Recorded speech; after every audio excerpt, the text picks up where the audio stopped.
All right, Coach, before we take a question, though, if you'll just start, just general thoughts on this fall 2021 season. Well, I'm like all coaches. I think we're excited to play football in the fall, even though the spring was something. Totally understand the decision to do it, and played in the spring. Certainly, it was something I'd never done in my 33 years of coaching, or all the years that I've played football outside of spring practice to actually play competitive games in the spring. So I'm excited. I'm excited about the fall season. I'm excited about you can kind of taste and smell fall. I think all people are football fans are that way, especially here in the Southeast. So I'm excited about football in the fall, and I'm really excited about this Golden Eagle football team for the fall of 2021. All right, thanks, Coach. Anybody that has a question, please let me know down in the chat, and I will call on you. And we'll start first with Ben. Ben, go ahead.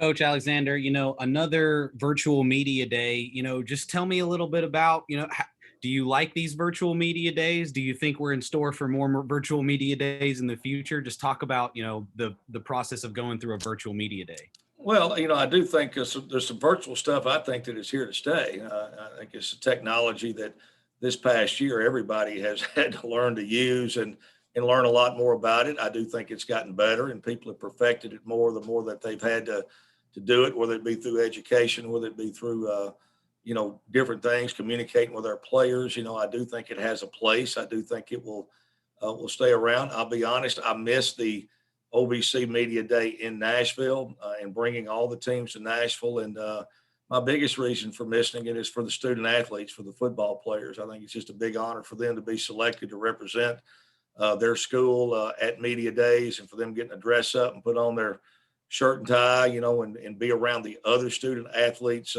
in person, and being around those guys and meeting, the other players from the other teams, coaches being around each other, et cetera. I do enjoy that part of it. I do think it has a place. I would love to see us go back to that. I do think for post-game press conferences and stuff, I think the virtual way is a good way, because there are just a lot of people aren't going to drive to the Tennessee Tech SEMO game to cover the game and be around for a post-game press conference, in a classroom or something, or some area of the stadium after the game. But they can jump on they can jump on a Zoom call, and ask some questions about the game. So I do think that I think we've learned a lot of places of where to use it, how to use it in recruiting. I still think face-to-face recruiting, getting out this summer like we were able to see guys in person was invaluable.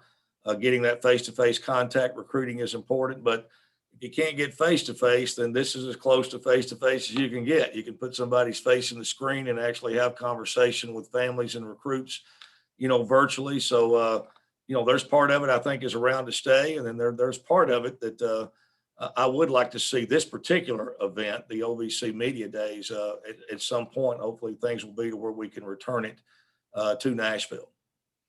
Coach, I ask you about it every year. The preseason poll came out. Just tell me a little bit about your thoughts about the poll, about where you guys are, about who's at the top. Just talk about the poll a little bit.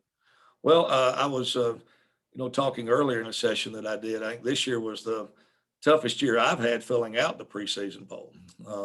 Usually, there's always two or three teams that have been there and are right there at the top. And it was very difficult for me to fill it out this year, especially with Jacksonville State and Eastern Kentucky not being in the league. I had a tough time. I could have made a case for every team being somewhere different than where I put them. And I'm being straight up serious. It wouldn't surprise me to see the thing finish upside down the way that it is. And I've never known a year that it could be that way. But Adam Cushing in Eastern Illinois has done a tremendous job there. He's got good young talent on his team, and they're getting better and better. I do not believe they're going to finish last in the league. I don't believe we're going to finish seventh in the league. I honestly believe that, but I think there's a case for every team and every coach to feel like they have a chance to win the OVC championship this year. I really believe that. And, so it was a tough year to do it. And, I don't get too caught up in the preseason thing as part of what you have to do. And I would say that if we were picked first, I think, it's more about where you finish. We all know it's how your season goes, and where you finish at the end of the year is what really matters. And that's the final poll is the one that matters, the most. If anything, it can always serve as motivation. or whatever. But really, I don't know that our football team needs that to be motivated about where we're picked in the preseason poll. We're motivated. We have goals and we have vision that we have for our program, and that's what motivates us on a daily basis. And people outside our program that's not around us on a daily basis, that's not with our team on a daily basis, that's not in our weight room with our guys on a daily basis, it's not in team meetings with our team on a daily basis, it's not in staff meetings on a daily basis. They really have no idea, what's going on here. And I would say that about any coach would say that. So I feel confident in our football team. I strongly believe that our football team has the makings to have a special season. And so I'm excited about it, and really don't put a whole lot of credence into it. But the one thing I will say is what I stated earlier. It was very difficult this year to fill out the coaches preseason poll that I filled out, because I struggled with it. And even the final one I sent in, I'm not sure I felt comfortable with it, but I had to send one in. So, but I've not spent a whole lot of time really, digesting that or worrying about that. Coach, so we talked in the spring about some of the problems you thought you might see as far as turning over a short off season. Now that you've actually gone through the off season, what were some of the biggest challenges you had to face, and where are you guys at right now? Well, I mean, it's not been I look at, every spring we always have spring practice. We finished our last football game on April the 10th, and there's been years where we finished spring practice on April the 17th, or the April the 10th. There were a lot of FBS teams and other programs that didn't play in the spring that had spring practice, and they finished spring practice in mid-April. Now, one thing that was different was the practice time that we had before the season started. But as far as, when we played 7, full football games, which was certainly some of the most of any conference in the entire country. The OVC was one of the few conferences to have teams play 7 games. And so, we did play a lot of football games, but I look at what great experience it was for our young players and our freshmen. We played a lot of young guys. We played 15 freshmen in the spring, and they got to play in 7 college football games. But as far as the rest and stuff, when we finished our last game, and we got back from UT Martin, we had a team meeting. We kept up with our guys academically, but we did not do anything football-wise when we got back. I've given our guys time off. I felt like they needed it mentally and physically. They needed to get away from it. We needed to take what we learned from that, but put it behind us. I'm a big believer that the windshield's always bigger than the rearview mirror. I say that to our team a lot. I'm a big believer the windshield is that way for a reason. The same way in your vehicle. There's a reason the windshield's a lot bigger than the rearview mirror. You need to check in the rearview every now and then to make sure you know where you're at and where you've been and what's behind you. But you better have all your focus on what's ahead. So, and that's kind of where we've been with it. We gave our guys time off from mid-April until we brought them back on June the 20th. And that way, the mindset's fresh, the attitude's fresh. The motivation's there. None of us liked how the spring season finished for us. We started off, really strong and had some really close games along the stretch of the way, but we weren't able to close some of those out. And we're like all teams, we battle with injuries and some of the COVID protocols, putting a lineup out there, consistently every week. But that was part of what every team was battling. So, we were able to learn a lot from it. But we gave our guys time away. We're back here this June, and I'm going to give them a little break before we start preseason camp. And we're excited to get going. And really, I've not seen an issue at all. Our guys are ready to come back, and that's what I wanted. I wanted to give them enough time off to where they were excited and they were looking forward and they were ready to come back. And that's where our team is at right now. They're excited to be here and ready to get going. What would you say is the first thing you address when you guys come back for preseason camp?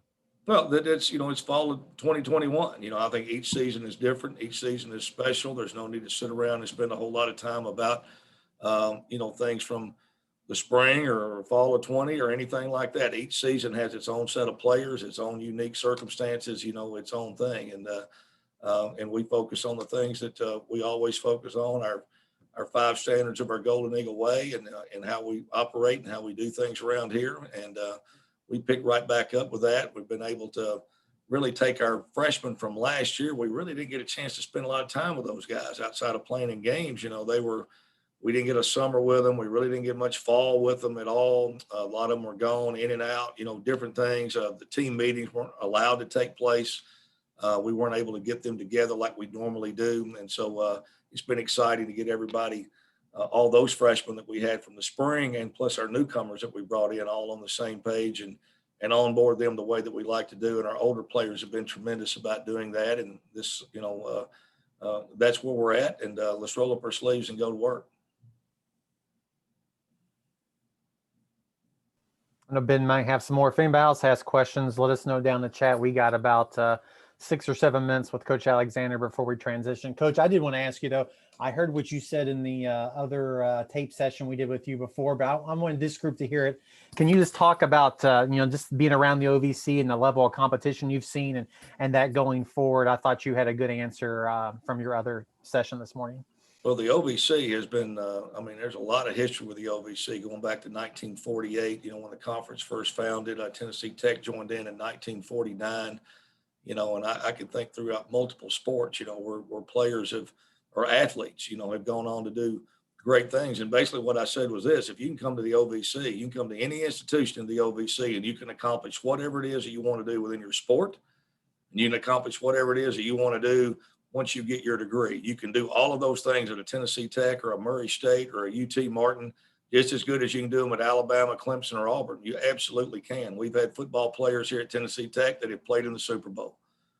We've had a golfer, Scott Stallings, that's won tour events on the PGA Tour. We've got a basketball player in John Morant, who's one of the top players in the NBA. So if your goal is to play at a high level and play professionally, you certainly can accomplish that during your time at an OVC institution. We've had a Barry Wilmore who won the Theodore Roosevelt Award, is the top, representative of a student athlete, of a former student athlete, in all of the NCAAs, the highest award that they give. We've had, you name it. There's been a ton of our athletes within our within the OVC that have done unbelievable things once they have left their institutions and have done playing their sport. So the OVC, you can come and accomplish whatever you want at any school here in the OVC. You can do it at Tennessee Tech. You can do it at any of them. And that would be my message for anybody that's considering, playing at this level.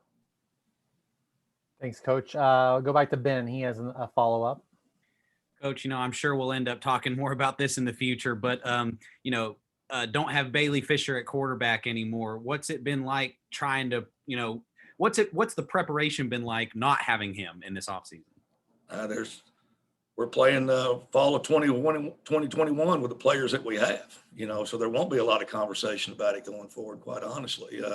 There's no need to. Our focus is on this football team and on these players. We're very appreciative of what Bailey did while he was here. He was a tremendous player while he was here. He was a pleasure to coach, and he was an excellent teammate. And, Bailey made a decision that he felt like was best for him. And so it's time to press on and move on. There's, again, when I look in the rearview mirror, let's look at what we have moving forward and what we have going forward. Let's look at, this football team. That's not fair to anybody on this team. We have very good players on this team. We've really not had a lot of players in the transfer portal. We've had very few, and probably some of the fewest of any team in FCS football. So we have a lot of guys. I've got 9 guys who made a decision to come back to play their year that they could have went and played anywhere they wanted to play. And they all wanted to play it here at Tennessee Tech. So we have a lot of guys that have chosen to be here and that are here. And, and that's where the focus is at. And we're really where our focus has been. Willie Miller stepped in and played outstanding in the games. He kind of got thrown into the fire down into Jacksonville State. I was very proud of Willie, and how he played. And,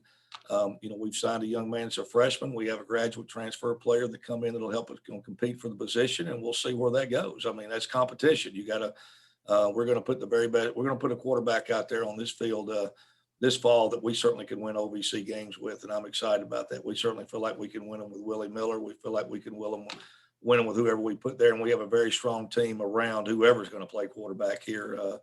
Whoever wins that position, in the fall, we're going to have a very good defense. We're going to have good special teams, and we're going to have good offensive line and playmakers at running back and receiver to help that. So that's where our focus is on people that are here and not on people that aren't.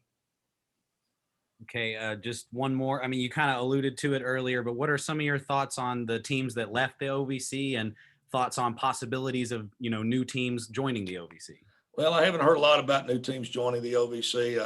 That's not something that we've been given a lot of information on as coaches. Again, those are teams that made institutions that made decisions based on what they thought was best for their schools and their particular institution. So I've not spent a whole lot of time worried about.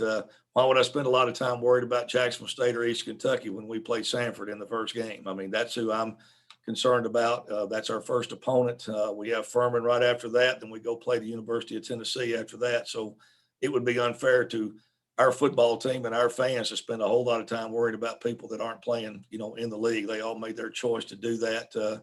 But Tennessee Tech has made the decision to play in the OVC. So we're in the OVC.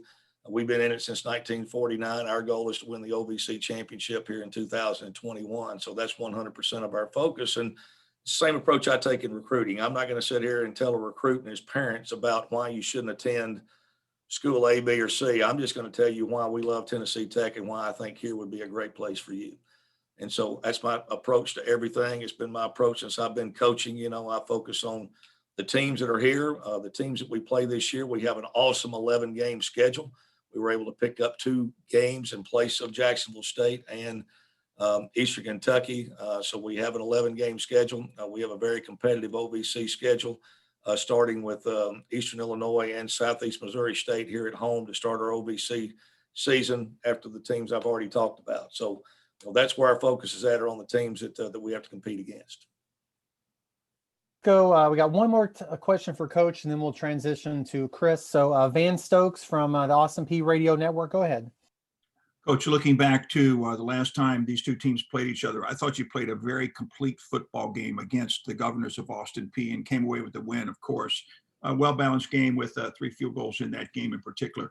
Looking at your team this year compared to last year, do you see the balance being as strong this year as it was last season? And I do, and I appreciate your comment there about our team. I thought both teams played extremely hard, but yes, I feel like there'll be a lot of balance with our team. We certainly want to be able to run and throw the football. Offensively, we have the most experienced defensive team that we've had since I've been here. We improved to second in the league in total defense last year, which was a huge jump and improvement for our team. And we had some young guys that had to play in the secondary that got a lot of experience. So I think we're going to even be better there. We're more athletic, and can run. We've had some speed and things there. And I think offensively, our offensive line is going to be much improved. That was the area that we missed a lot of players really after we played the Austin P game. I don't know if we ever put the same offensive line on the field the rest of the year. So I do feel like we'll have a good balance of being able to run and throw the football and have a very balanced team that'll be solid in all 3 phases. We have good players coming back in all those positions. Thank you, Coach. Appreciate your time this morning. Best of luck to you this year. Thank you. We're going to transition to our student athletes. We got Chris Tucker in his 5th year defensive end, graduate student. He is a preseason All-OVC selection after being an All-OVC selection last season. Chris, thanks for joining us. Thanks for having me. Anybody has a question for Chris, let me know down in the chat and I will call on you. I'll start with this. We just played in the spring, but what are you most looking forward to about the fall and playing these games that are upcoming? It was definitely interesting. Just come from the spring. It's being done in like April, and I'm just excited to just keep the momentum, especially with everybody back this summer. We're just basically just fueling the flame right now, just with the competition and everything that we're doing with practices, working out. Having just about the same group as last year, just even more experienced, and the freshmen not even losing really a year, like still just being able to just like do that, but have a free season. It's been great, and basically the attitude of the whole team, everybody's very excited about it and looking forward for the season. Perfect. Thank you, Chris. Let's go to Ben Craven. First question. Go ahead, Ben. Chris, so you and Coach kind of alluded to it there, saying that you think this is one of the most experienced defenses you guys have had in recent history. Can you kind of, expand on that? Why do you think this is one of the most experienced ones? What do you think you guys are capable of? Just stuff like that. Well, I mean, since I've been here, the defense just seems to be getting better and better. Especially our group, the defensive line group, it's been amazing since my first day here, and now our depth on the D line is ridiculous. If we needed to, we could be 4 deep on the D line every game, and it's getting to the point now that it's like tough to know. I couldn't tell you who's coming because we have such a great balance on defense, and everybody brings something to the table that we basically it's just hard to tell right now. But it's just every game going into it, you can always know that the defense is going to come there and do what we have to do in and out, and just basically do our job to the best of our ability. And it's just basically it's become even more sound like over the past few years, and this past season showed it. So we're trying to perfect that as well and get even better, because it's not even where we wanted to be. We wanted to be way better than it is right now. We're just basically just using the summer to take advantage of that. If anybody else has a question for Chris, let me know down in the chat. I'm sure your coach talks about you a lot, so he gets a chance to brag on the players. Talk about Coach Alexander and just what he's done the past few years for helping you and your teammates along and progress in your college career. Yeah, Coach A is awesome. He's amazing. I've had about 3 different head coaches now, and Coach A has been the closest coach by far. I've never had a college coach relationship like this where I could just be able to just have a straightforward conversation whenever I need to or wherever I want to about anything. And I feel comfortable to tell him about anything that I feel like the team's going through, or anything that I feel like the team is struggling with, or anything I feel like we get better at. And in doing that, it just makes the team better. So it's just the him and the coaching staff. I just really appreciate how real and genuine they can be, and how flexible they are with everything. Like I can just come forward with them about anything, and it's an open office policy that they don't turn anybody away. They allow all of us to come in, whether it's football or not. And I've always loved that since he's gotten here. And then I think Ben's got a follow-up, and that might be our last question. Go ahead, Ben. Hey, Chris. So I asked Coach about it a little bit. The preseason poll came out. What are some of your thoughts on the preseason poll, and what are you most excited about this season? I mean, the poll, it really is what it is. I mean, it's just tough to tell about this year about who's going to come on top and who's not. We just know what the Golden Eagles are going to do this year and what we're going to bring to the table. And I'm excited about it. I'm looking forward to it. And I mean, any game this season, it really is. It's one of these seasons that you really can't tell. So but the first games we have to take care of are the preseason game. I mean, pre conference games. So the only teams we're worried about right now are Sanford, and then once the conference games come, they'll come. So we'll be ready. I was gonna say, how excited are you to play in Neyland Stadium? Oh, it'll be great. I've been in there a few times, and I can't wait to. I just basically can't wait to get going with that. The environment's amazing. It's a beautiful stadium, but I know that we're gonna bring everything that we have that game. We'll be ready that game, and I truly believe that at the end of the day we'll come up on top. Chris, I got one more to end it then. So obviously last year was totally different than any year that you've been in college, but this year specifically, how do you want to grow your game? And I know the championship is what everybody's trying to do, but is there anything that's going to make this year different for maybe you personally and how you want to go out as a player? Definitely. I mean, obviously, like you said, we're always aiming for OVC champs, and we want to keep the Sergeant York Trophy because it's with us now. But as far as personal goals, I've been back-to-back first team all OVC, and it's about time I'm ready to become the conference defensive player of the year, and I truly believe that will happen. And I'm really excited. I want to basically up my game any way I can, whether it's even more tackles, even more sacks. I truly believe I could be an all-around better player, and I'm ready to show that this year. Well, Chris, we appreciate you taking time to join us today, and best of luck to you and your team this year. Thank you so much. Thank you for having me.